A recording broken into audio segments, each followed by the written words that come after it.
How's everyone doing tonight? We are going to read through chapter 24 of David Copperfield by Charles Dickens. If this is your first time watching... Dickens. Whoops. Every time. If this I is your always first forget time that watching watching. Whoops. Echoes. Okay, there we go. If this is your first time watching, I'm not just going to read the words. We will stop and talk about interesting vocabulary words and explain them, or phrases that maybe are difficult to understand. So if you're watching this live with me, then I really do want you to ask questions in the chat, make comments, because that's what makes watching this video interesting. It's not just a reading. There are other channels where you can just hear the audiobook. The thing about this is that we discuss vocabulary and phrases and the meanings of things.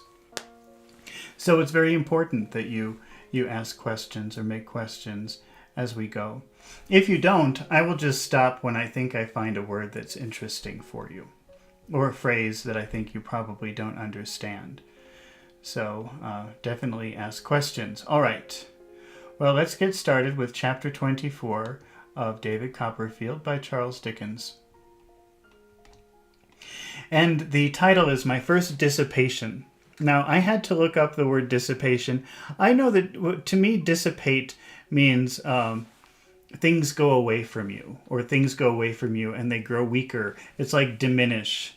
I think it's kind of like the word diminish.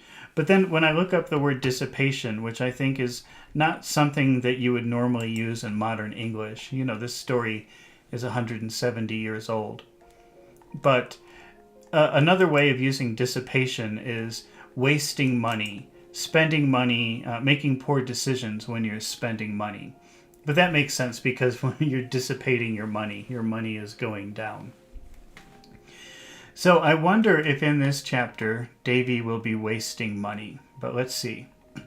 Well, the other definition of dissipation is a descent into drunkenness and sexual dissipation. I don't think Davy does that. So I think he's spending money irresponsibly. But let's see. We shall see. Okay. It was a wonderfully fine thing to have that lofty castle to myself. Lofty, when you see the word loft, I believe it's related to the word lift. You know, if you're lifting something, you're making it higher, you're raising it. And a loft is something high. So if something is lofty, it's very high. That could be literally, like it's on a high floor, or it could also be high, meaning a very superior thing. Here, I think it means he's in a high floor. On a high floor. Okay, so it was wonderfully, because he, in the last chapter, his aunt had just rented him an apartment because he's going to be training to become a lawyer. So he's in London and he took on this training, but he needs a place to stay. So his aunt rented him a very nice apartment, or to him, a very wonderful, nice apartment somewhere. And now he's saying, oh, I'm all alone in my own apartment, on my own. I feel so adult. Okay, that's where we are now. It was a wonderfully fine thing to have that lofty castle to myself, and to feel, when I shut my outer door, like Robinson Crusoe, when he had got into his fortification and pulled his ladder up after him. It was a wonderfully fine thing to walk about town with a key of my house in my pocket, and to know that I could ask any fellow to come home and make quite sure of its being inconvenient to no one.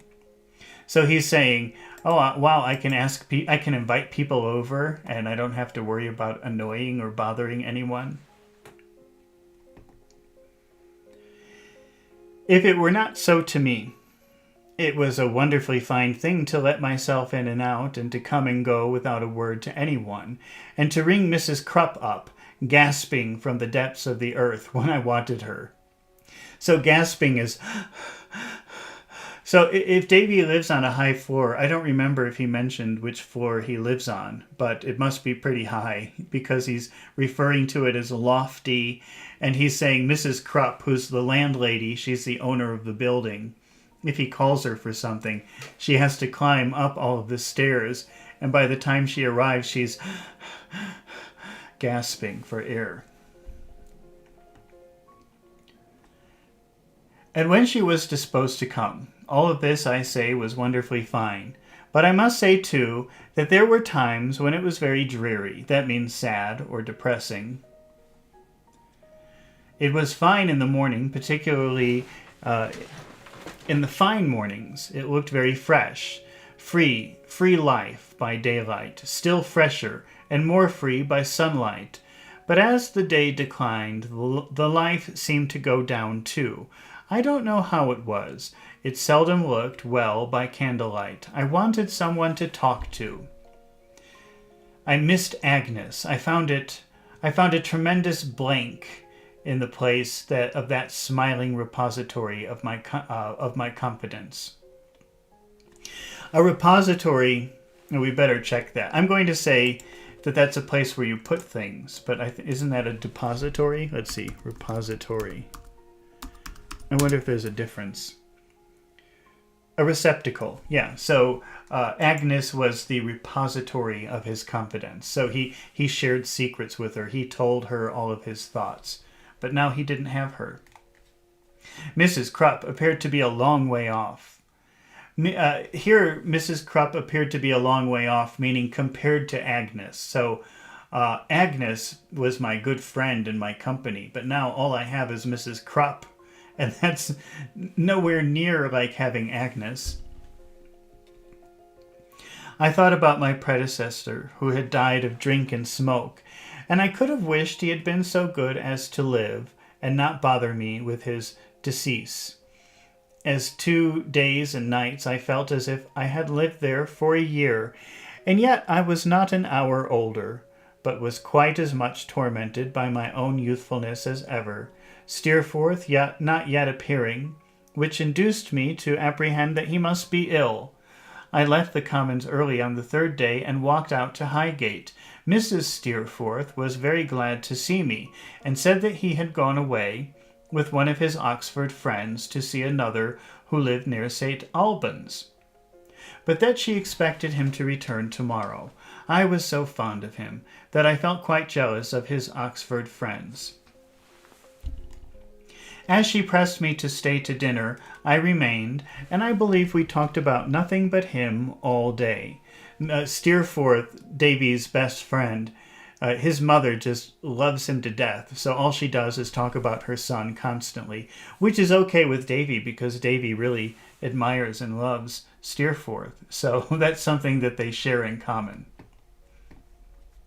I told her how much the people liked him at Yarmouth, and what a delightful companion he had been. Miss Dartle was full of hints and mysterious questions, but took a great interest in all of our proceedings there and said, "Was it really, though?" and so forth. So often that she got everything out of me she wanted to know. Her appearance was exactly what I have described it when I first saw her, but the society of the 2 ladies was so agreeable and came so natural to me that I felt myself falling a little in love with her. I could not help thinking several times, Mrs. Dartle is an extremely annoying woman, but Davy's falling in love with her. I felt myself falling a little in love with her. I could not help thinking several times in the course of the evening, and particularly when I walked home at night, what a delightful company she would be in Buckingham Street. Poor Davy, he's so lonely in his apartment. I was taking my coffee and roll in the morning before going to the Commons, and I may observe in this place that it is surprising how much coffee Mrs. Crup used, and how weak it was considering. So she uses a lot of coffee to make the coffee, but it's still weak. It doesn't taste very strong. When Steerforth himself walked in to my unbounded joy, "My dear Steerforth," cried I began to think I should never see you again. I was carried off by force of arms, said Steerforth. That means that somebody put a gun to him and said, let's go. There's an expression that put a gun to my head. Like, let's see. What do I hate? I hate jelly beans. So the only way I would eat jelly beans is if somebody put a gun to my head. And this is just a more old-fashioned way of saying someone put a gun to my head. Someone said, come on, come with me. They didn't really. It was one of his friends. It just means someone put a lot of pressure on him. The very next morning, after I got home, why, Daisy, what a rare old bachelor you are. Rare, I think, here means strange.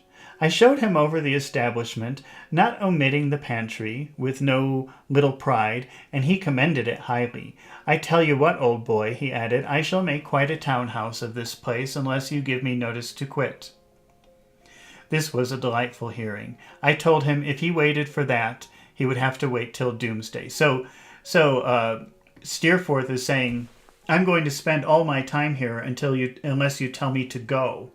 And Davy says, well, if that's what you're waiting for, it will never happen, because I will never tell you to leave. But you shall have some breakfast, said I, with my hand on the bell rope. And Mrs. Crup shall make you some fresh coffee, and I'll toast you some bacon in a bachelor's Dutch oven that I've got here. No, no, said Steerforth, don't ring. I can't. I'm going to breakfast with one of these fellows who is at the Piazza Hotel in Covent Garden. But you'll come back to dinner, said I. I can't. Upon my life, there's nothing I should like better. But I must remain with these two fellows. We are all three off together tomorrow morning. Then bring them here to dinner, I returned. Do you think they would come? Oh, they would come fast enough, said Steerforth, but we should inconvenience you. You had better come and dine with us somewhere. I would not by any means consent to this. So Davy's saying, well, bring them all here. He wants company in his apartment. And Steerforth is saying, no, that's too much trouble. Why don't you come out with us? But Davy's desperate to have people in his apartment. I would not by any means consent to this, for if it occurred to me that I really ought to have a little housewarming. Do you know a housewarming is if you move into a new apartment or a new house, usually you have a little party where people come and they bring you little presents and they say, oh, congratulations for your move, for your new house, for your new apartment. And they bring you little things to make you feel comfortable in your new place. Maybe some flowers, maybe a scented candle. I don't know, something to make your home, your new home, a little bit nicer. So that's what Davy's saying. He wants a little housewarming. He wants people to come over and welcome him to his new home. And there never could be a better opportunity. I had a new pride in my rooms after his approval of them, and burned with desire to help their utmost resources, to develop their utmost resources. I therefore made him promise positively in the names of his two friends, and we appointed 6 o'clock as the dinner hour. When he was gone, I rang for Mrs. Crup, and acquainted her with my desperate design. Mrs. Crup said in the first place, of course, it was well known she couldn't be expected to wait.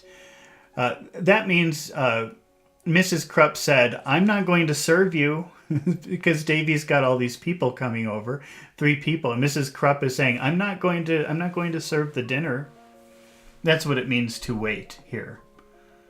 You know the word waiter or waitress? That's where it comes from. They wait on you, meaning they come and they bring you things and they ask you if you need anything. That's what the word waiter or waitress means. But she knew a handy young man who she thought could be prevailed upon to do it, and whose terms would be 5 shillings. So she's suggesting she knows a young man who can wait on them for dinner, who can serve them. And it only costs 5 shillings. And what I pleased. I said certainly we would have him. Next, Mrs. Crup said it was clear she couldn't be in two places at once, which I felt to be reasonable, and that a young gal stationed in the pantry with the bedroom candle, there never to desist from washing plates, would be indispensable. I said, what would be the expense of this young female? And Mrs. Crup said that she supposed 18 pence would neither make me nor break me. So now she's suggesting, well, you should have a girl in the kitchen or in the pantry washing everything, making sure everything is clean and ready to go. And Davy says, well, how much would that cost? And she says 18 pence. And this phrase that something neither makes you nor breaks you means it's not too expensive, but it's also not too cheap. So it's not going to make you. It's not going to help you become rich, but it's also not going to break you. It's not going to make you poor either. I said I supposed not, and that was settled. And then Mrs. Crup said, now about the dinner. It was a remarkable instance of want of forethought on the part of the ironmonger who had made Mrs. Crup's kitchen fireplace that it was capable of cooking nothing but chops and mashed potatoes. And as to a fish kittle, Mrs. Crup said, well, would I only come and look at the range? She couldn't say fairer than that. Would I come and look at it? As I should not have been much the wiser if I had looked at it, I declined and said, never mind fish. But Mrs. Crup said, don't say that. Oysters was in. Why not them? So that was settled. Mrs. Crup then said, what she would recommend would be this: a pair of hot roast fowls. Remember, fowl is any kind of bird. So 2 roast birds of some kind. From the pastry cook's, a dish of stewed beef with vegetables. From the pastry cook's, 2 little corner things, and a raised pie, and a dish of kidneys. From the pastry cook's, a tart, and if I liked, a shape of jelly. From the pastry cook's. This Mrs. Crup said would leave her at full liberty to concentrate her mind on the potatoes and to serve up the cheese and celery as she could wish to see it done. So she's telling Davy to go buy everything from the store, and then she'll make the potatoes and maybe some vegetables. I acted on Mrs. Crup's opinion and gave the order at the pastry cook's myself, walking along the Strand afterwards and observing a hard mottled substance in the window of a ham and beef shop, which resembled marble, but was labeled mock turtle.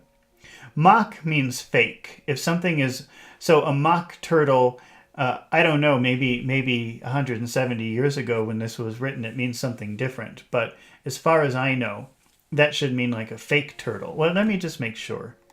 Because I've heard of mock turtle soup before. Maybe mock is a kind of turtle. I better make sure.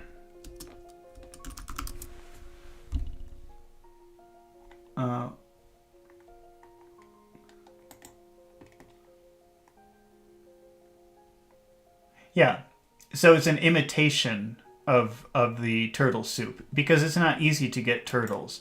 Even back then, it would be very difficult to get turtles. So a mock turtle soup, it's an imitation. It's a fake turtle soup. It's not made from turtles. I went in and bought a slab of it, which I have since seen reason to believe would have sufficed for 15 people.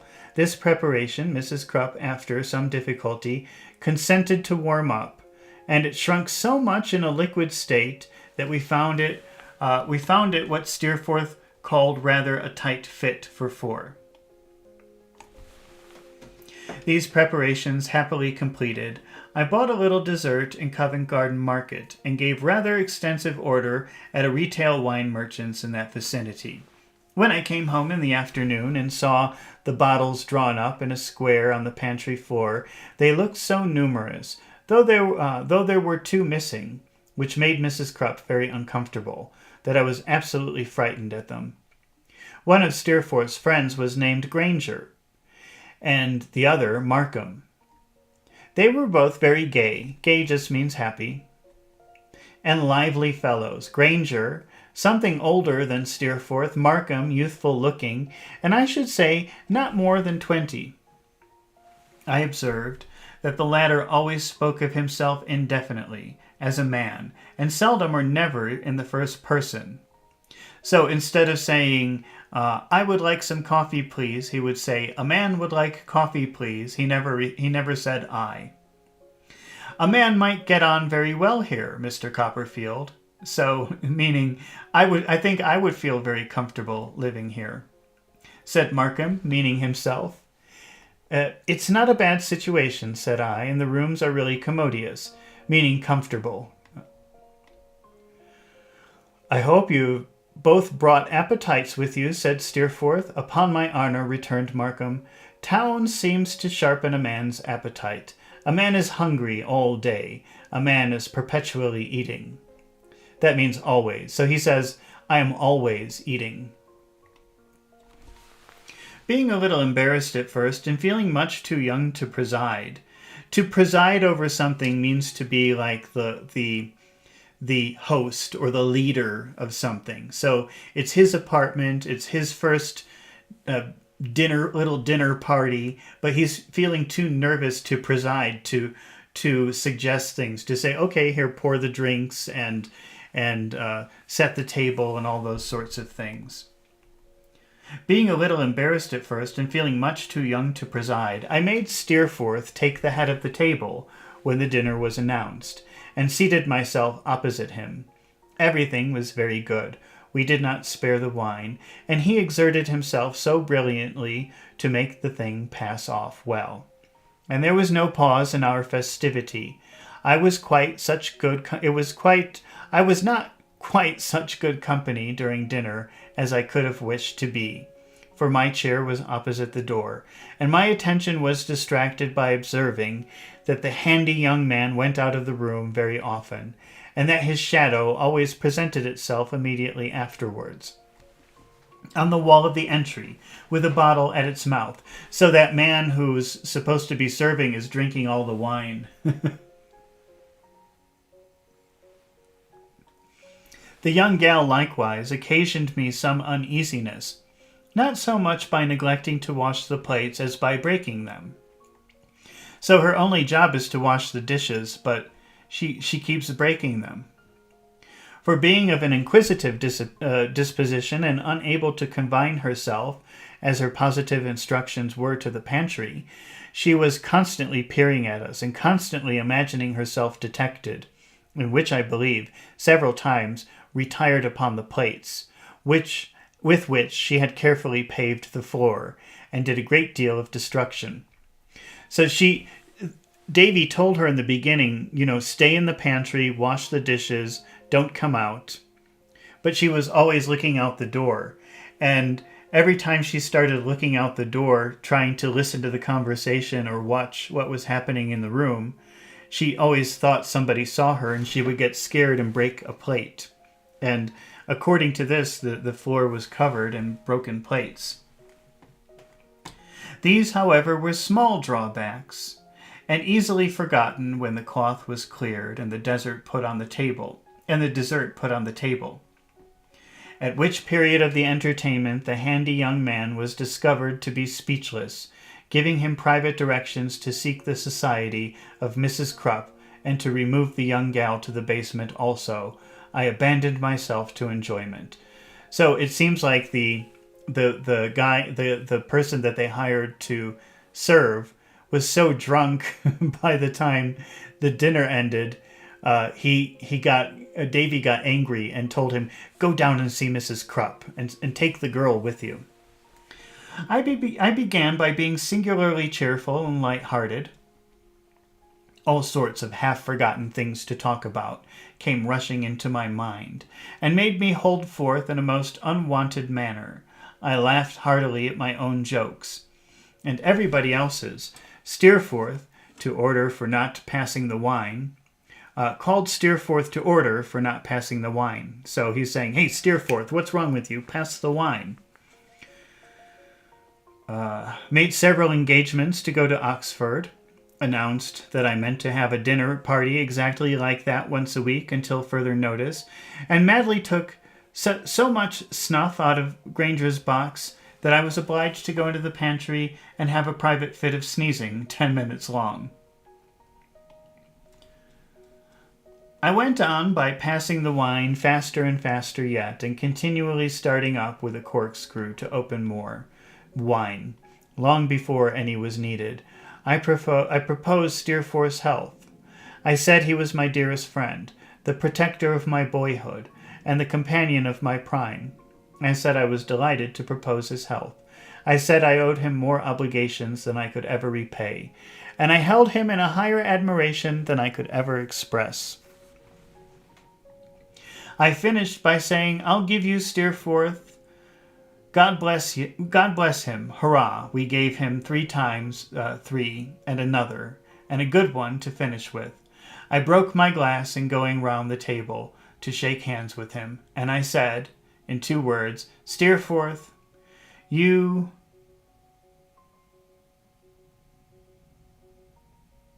There's a big long word here. I don't know. Star of my existence. You're the guiding star of my existence. I don't know why that's written like one word. But it's you're the guiding star of my existence, written as one word. Okay. I went on by finding suddenly that somebody was in the middle of a song. Markham was the singer, and he sang, When the heart of a man is depressed with care, he said. When he had sung it, he would give us woman. I took objection to that, and I couldn't allow it. Let's see. So he's singing these lyrics, When the heart of a man is depressed with care. He said when he had sung it, he would give us woman. I don't know. I guess there's something offensive about that. I'm not really sure what that means. I said it was not a respectful way of proposing a toast. And I would never permit that toast to be drunk in my house otherwise than as the ladies. Oh, because he's saying woman instead of ladies. I was very high with him, mainly, I think, because I saw Steerforth and Granger laughing at me, or at him, or at both of us. He said a man was not to be dictated to, and I said a man was. He said a man was not to be insulted, then, and I said he was right there, never under my roof, where the lairs were sacred and the laws of hospitality paramount. He said it was no derogation for a man's dignity to confess that I was a devilishly good fellow. I instantly proposed his health. It just sounds like they're very drunk. Somebody was smoking. We were all smoking. I was smoking and trying to suppress the rising tendency to shudder. Steerforth made a speech about me, in the course of which I had been affected almost to tears. I returned thanks, and hoped the present company would dine with me tomorrow, and the day after, each day at 5 o'clock, that we might enjoy the pleasures of conversation and the society through a long evening. I felt called upon to propose an individual. I would give them my aunt, Miss Betsy Trotwood, the best of her sex. Somebody was leaning out of my bedroom window, refreshing his forehead against the cool stone of the parapet, and feeling the air upon his face. It was myself. I was addressing myself as Copperfield and saying, Why did you try to smoke? You might have known you couldn't do it. Now somebody was unsteadily contemplating his features in the looking-glass. So he was smoking, I guess, cigars, and it made him sick. So he put his head out the window to cool down. And then he's looking in the mirror. Now somebody was unsteadily contemplating his features in the looking-glass. So now he's saying, now I'm looking at myself in the mirror. That was I, too. I was very pale in the looking-glass. My eyes had a vacant appearance, and my hair, only my hair, nothing else, looked drunk. Somebody said to me, Let us go to the theatre, Copperfield. There was no bedroom before me, but again the jingling table covered with glasses, the lamp, Granger on my right hand, Markham on my left, and Steerforth opposite, all sitting in the mist. And a long way off, the theatre? To be sure, the very thing. Come along. But they must excuse me if I saw everybody out first, and turn the lamp off, in case of a fire. Owing to some confusion in the dark, the door was gone. I was feeling for it in the window curtains, when Steerforth, laughing, took me by the arm and led me out. We went downstairs, one behind another. Near the bottom, somebody fell and rolled down. Somebody else said it was Copperfield. I was angry at the false report, until finding myself on my back in the passage. Wow, he must be really drunk. I began to think there might be some foundation for it. A very foggy night, with great rings round the lamps in the streets. There was an indistinct talk of it being wet. I considered it frosty. Steerforth dusted me under a lamp-post and put my hat into shape, which somebody produced from somewhere in the most extraordinary manner, for I hadn't had it on before. Steerforth then said, "You're all right, Copperfield, are you not?" And I told him, never better. But he's drunk, so he can't talk. So the title of this chapter is My First Dissipation, and one of the definitions of dissipation, which is not a common word, I don't think that you would use that in modern English, means having a crazy night of drunkenness. And I thought, well, Davy would never do that. So I thought it must mean spending money irresponsibly. But apparently, it's the crazy night of drunkenness. A man sitting in a pigeonhole place looked out of the fog and took money from somebody, inquiring if I was one of the gentlemen paid for, and appearing rather doubtful, as I remember in the glimpse I had of him, whether to take the money for me or not. Shortly afterwards, we were very high up in a very hot theatre, looking down in a large pit that seemed to me to smoke, and the people with whom it was crammed were so indistinct. There was a great stage, too,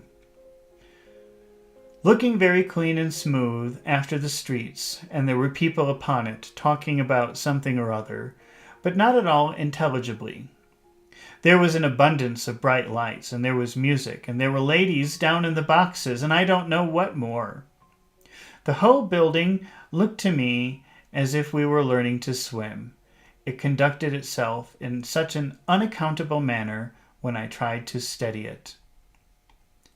On somebody's motion, we resolved to go down the stairs to the dress boxes where the ladies were. A gentleman lounging full-dressed on a sofa with an opera glass in his hand passed before my view, and also my own figure at full length in a glass. And then I was being ushered into one of these boxes, and found myself saying something as I sat down, and people about me crying, "Silence!" to somebody, and ladies casting indignant glances at me. So he's very drunk, and all the people in the theater are getting annoyed with him. He's making a lot of noise.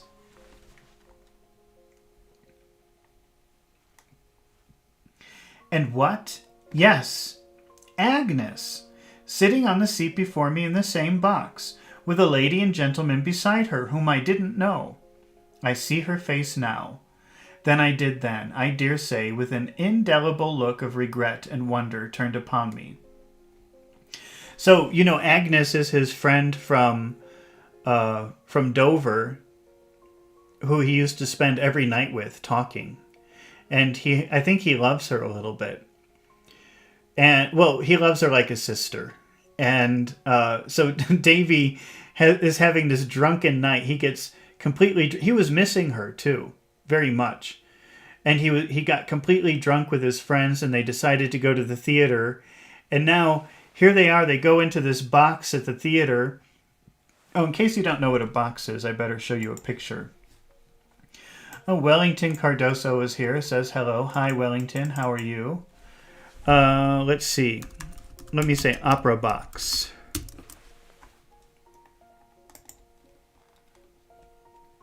A box is... Well, actually he said dressing box. And I don't know what the difference is. Maybe they're a little bit more private, not the actual boxes, but I don't really see a difference. I think the boxes are like this part of the theater. You see like the little private area? That would be a box. Because everybody sits in these rows, but if you pay extra money, you can have like a little private area. I don't see any more pictures of it. But those are the oh, here. How about this? Oh no, it doesn't show the top. Wait, let's see if I can drag this down. You see these people standing? This is the box. So he's really drunk with his friends. They're having a great time. They go to the theater, and they go into this box, and Agnes is there, and Davy's so embarrassed because he's really drunk and he's making everybody angry. So he's embarrassed that Agnes sees him. Agnes, sitting on the seat before me in the same box with a lady and gentleman beside her, whom I didn't know. I see her face now better than I did then, I dare say, with its indelible look of regret and wonder turned upon me. Agnes, I said quickly. Lord bless mer, Agnes. I don't know. He's drunk, so I don't know what this Lord bless mer is, but he's just saying drunken words. Hush, pray, she answered. I could not conceive why. You disturb the company. Look at the stage. I tried, on her injunction, to fix it and to hear something of what was going on there, but quite in vain. I looked at her again by and by and saw her shrink into the corner. So she's very embarrassed, and put her gloved hand over her forehead, to her forehead. Agnes, I said, I'm afraid you're renewal. I don't know. He's drunk, so I don't know what these words are. Yes, yes, don't mind, Trotwood, she returned. Listen, are you going away soon? Am I going away so? I repeated. Yes. I had a stupid intention of replying that I was going to wait, to hand her downstairs. I suppose I expressed it somehow, for after she looked at me attentively for a little while, she appeared to understand and replied in a low tone, I know you will do as I ask you if I tell you I am very earnest in it. Go away now, Trotwood, for my sake, and ask your friends to take you home. She had so far improved me that for the time that though I was angry with her, I felt ashamed, and with a sort of gourie, which I intended for good night, got up and went away.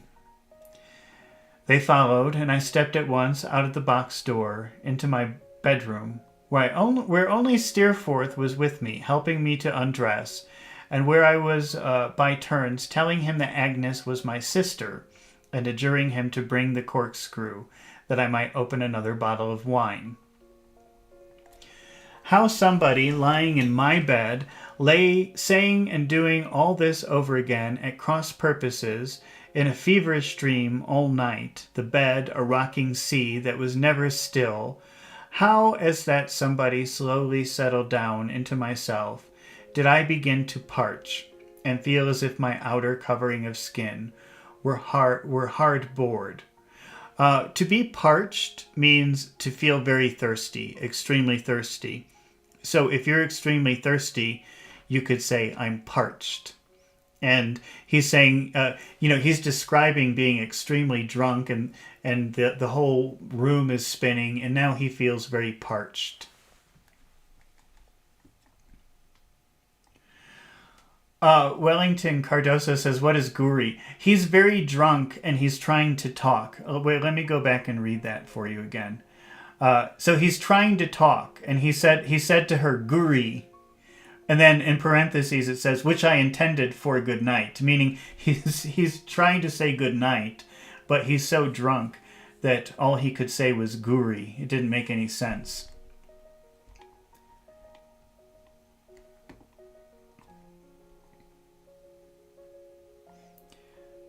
let's see. So did I begin to parch? So I started to feel very thirsty, and feel as if my outer covering of skin were a hard board, my tongue, the bottom of an empty kettle, furred with a long service, and burning up over a slow fire the palms of my hands, hot plates of metal which no ice could cool. So he's just describing how horrible he feels, because he's so drunk. But the agony of mind, the remorse and shame I felt when I became conscious the next day, my horror of having committed 1,000 offenses, I had forgotten, and which nothing could ever expiate. Oh, well, let's check that word, expiate.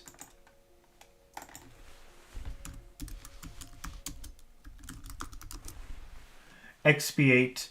Okay, well, expiate means atone, but that's another word that it's possible you don't know.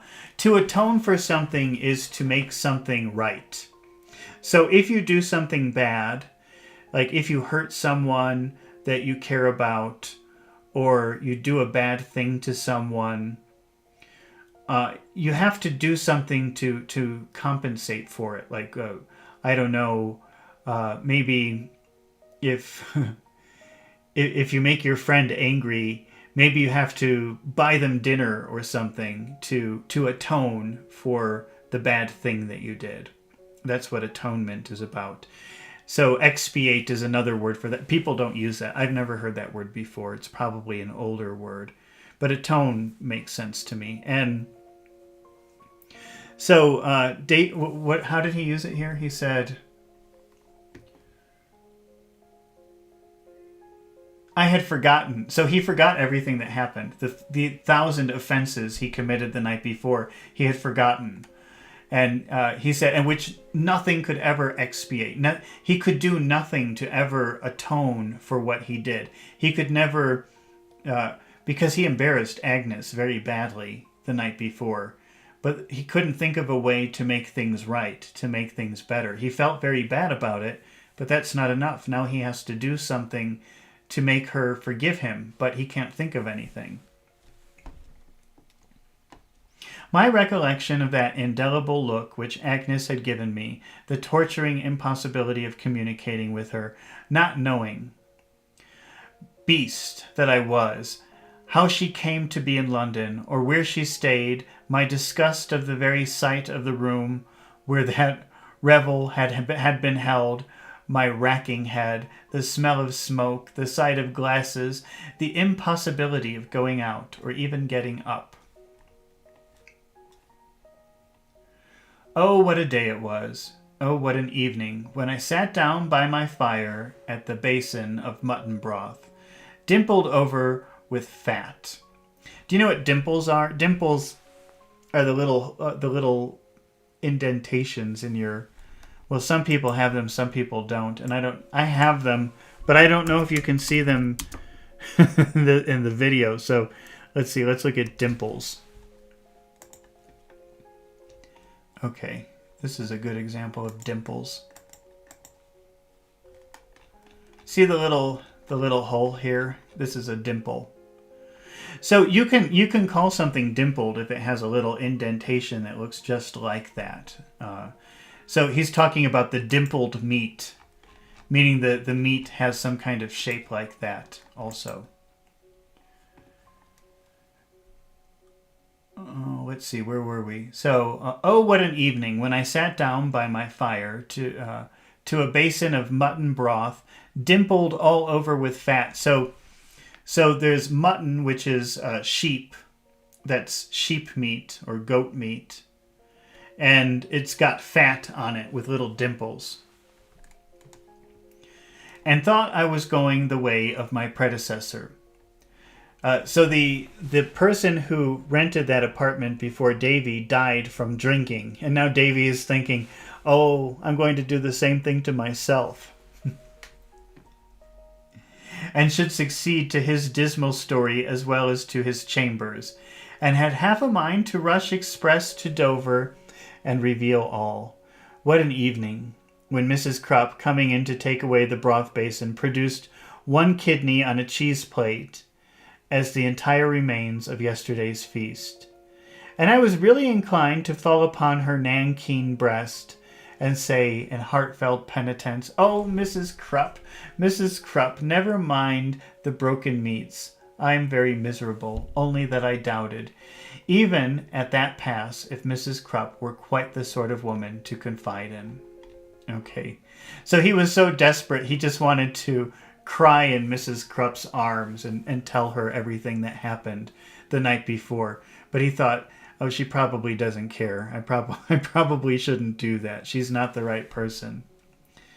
Okay, well, actually, I think that's the shortest chapter I've ever read of David Copperfield so far. Usually these take about 2 hours, and this one took about 1 hour to do. But I don't think I will try to read chapter 25 tonight, because usually they do last about 2 hours. So I don't think I can do 3 hours tonight. So I think we'll stop here for tonight, and thank you for watching, and I hope that you watch again when we read chapter 25, which is called Good and Bad Angels. All right, I will see you next time for chapter 25 of David Copperfield. Good night.